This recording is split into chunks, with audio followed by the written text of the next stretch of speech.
नमस्कार, स्वागत है आपका पहाड़ समाचार में। मैं हूं आपके साथ प्रिया तिवारी। शुरुआत करते हैं खबरों की।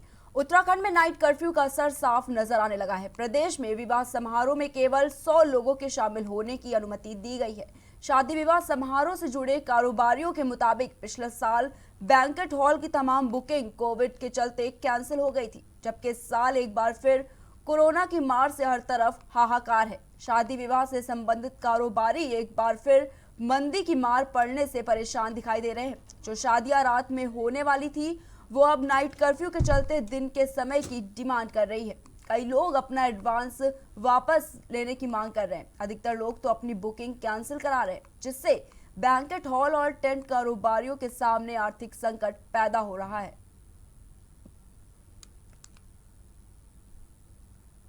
तो खबर हल्द्वानी से, जिस तरह से लगातार कोरोना के मामले बढ़ते जा रहे हैं, उसको देखते हुए कारोबारियों पर इसका साफ असर देखने को मिल रहा है। आपको बता दें कि शादी विवाह समारोह से जुड़े कारोबारियों के मुताबिक पिछले साल बैंकेट हॉल की तमाम बुकिंग कोविड के चलते कैंसिल हो गई थी, जबकि इस साल एक बार फिर कोरोना की मार से हर तरफ हाहाकार है। शादी विवाह से संबंधित कारोबारी एक बार फिर मंदी की मार पड़ने से परेशान दिखाई दे रहे हैं। जो शादियां रात में होनी थी वो अब नाइट कर्फ्यू के चलते दिन के समय की डिमांड कर रही हैं। कई लोग अपना एडवांस वापस लेने की मांग कर रहे हैं। अधिकतर लोग तो अपनी बुकिंग कैंसिल करा रहे हैं, जिससे क्या बैंकेट हॉल और टेंट कारोबारियों के सामने आर्थिक संकट पैदा हो गया है।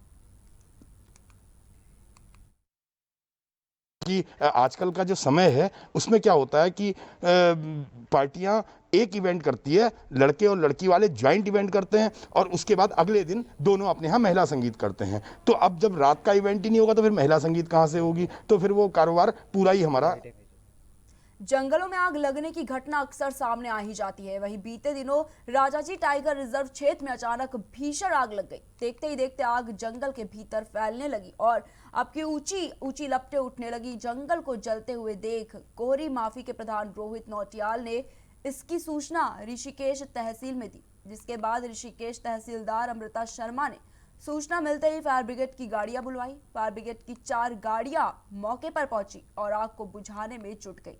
आग को बुझाने में अग्निशमन की टीम के साथ वन कर्मियों की टीम ने भी सहयोग किया। फायर की टीम को लगभग 2 से 3 घंटे लगे।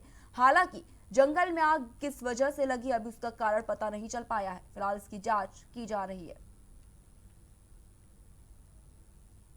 तो खबर ऋषिकेश से बता रहे, जहां पर लगातार जिस तरह से गर्मियां पड़ रही हैं उसको देखते हुए जंगलों में भीषण आग लग गई। आपको बता दें कि आग लगने की सूचना पर लोगों ने फायर ब्रिगेड को सूचना दी, जिसके बाद फायर ब्रिगेड की 4 गाड़ियां मौके पर पहुंची और कड़ी मशक्कत करके आग पर काबू पाने की कोशिश की। आपको बता दें कि ये आग राजाजी पार्क के जंगलों में लगी है।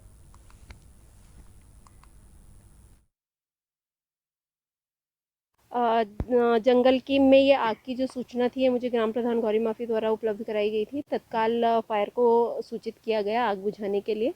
यहाँ मौके पर आई तो थोड़ी बहुत आग थी, जिसे अब कंट्रोल में कर लिया गया है। अभी मेरी रेंजर साहब से भी बात हुई, उनके द्वारा ये बताया गया कि अभी जो स्थिति है वो अंदर जंगल में भी अंडर कंट्रोल्ड है और आसपास जो भी आग थी रोड किनारे उस पर तो कंट्रोल। खबर हरिद्वार से है, जहां भाभा ऑटोमेटिक रिसर्च सेंटर द्वारा विकसित वेस्ट वाटर ट्रीटमेंट प्लांट का फीता काटकर एवं बटन दबाकर मेला अधिकारी दीपक रावत ने उद्घाटन किया। मेला अधिकारी को इस अवसर पर भाभा ऑटोमेटिक रिसर्च सेंटर के वैज्ञानिकों ने पूरे वेस्ट वाटर ट्रीटमेंट प्लांट की प्रक्रिया के बारे में बताया।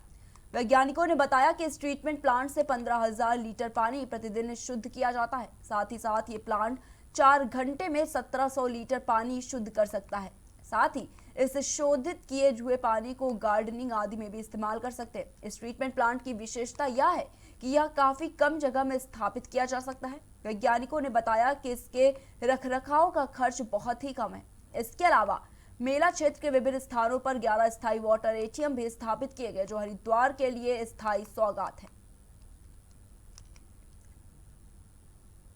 तो वैज्ञानिकों ने ट्रीटमेंट प्लांट की पूरी जानकारी दी है। आपको बता दें कि ये जो प्लांट लगाया गया है वो 4 घंटे में कम से कम 1700 लीटर पानी को शुद्ध कर सकता है और इसके शोधित किए हुए पानी को गार्डनिंग आदि में भी इस्तेमाल कर सकते हैं। इस ट्रीटमेंट प्लांट की विशेषता यह है कि यह काफी कम जगह पर स्थापित किया जा सकता है। वहीं वैज्ञानिकों ने बताया कि इसके रखरखाव का खर्च बहुत ही कम है। वहीं इसके अलावा मेला क्षेत्र के विभिन्न स्थानों पर 11 स्थायी वाटर एटीएम भी स्थापित किए गए हैं, जो हरिद्वार के लिए स्थायी सौगात है।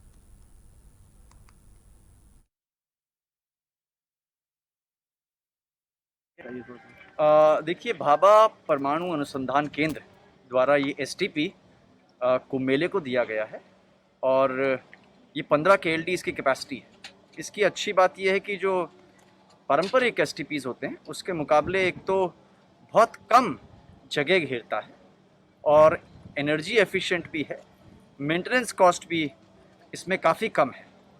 और कुंभ मेले को वर्तमान में ये दिया गया है, तो अभी तो फिलहाल इससे हमने बैरागी कैंप में स्थापित किया है, जहाँ पे कि टेम्प्रेरी जो टॉयलेट्स वगैरह हैं उसका जो सीवेज है वो ट्रीट हो जाएगा, लेकिन बाद में इसको हम किसी परमानेंट कॉलोनी।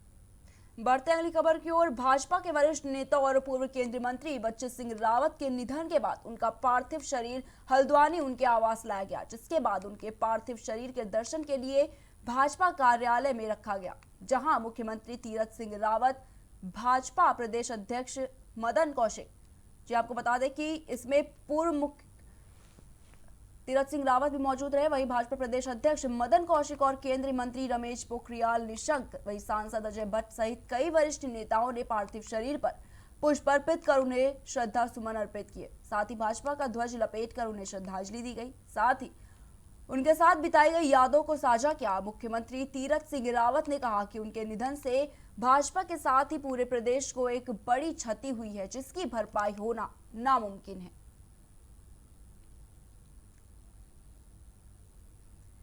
तो खबर हम आपको ये हल्द्वानी से बता रहे हैं, जहां पर बच्चू सिंह रावत के निधन के बाद उनका पार्थिव शरीर हल्द्वानी उनके आवास पर लाया गया। इसके बाद उनके पार्थिव शरीर के दर्शन के लिए भाजपा कार्यालय में उसे रखा गया, जहां मुख्यमंत्री तीरथ सिंह रावत, भाजपा प्रदेश अध्यक्ष मदन कौशिक, केंद्रीय मंत्री रमेश पोखरियाल निशंक, सांसद अजय भट्ट सहित कई वरिष्ठ नेताओं ने पार्थिव शरीर पर पुष्प अर्पित कर उन्हें श्रद्धा सुमन अर्पित किया। साथ ही भाजपा का ध्वज लपेटकर उन्हें श्रद्धांजलि दी गई। आपको बता दें कि उनके साथ बिताई गई यादों को साझा किया गया। मुख्यमंत्री तीरथ सिंह रावत ने कहा कि उनके निधन से भाजपा के साथ ही पूरे प्रदेश को एक बड़ी क्षति हुई है, जिसकी भरपाई होना नामुमकिन है।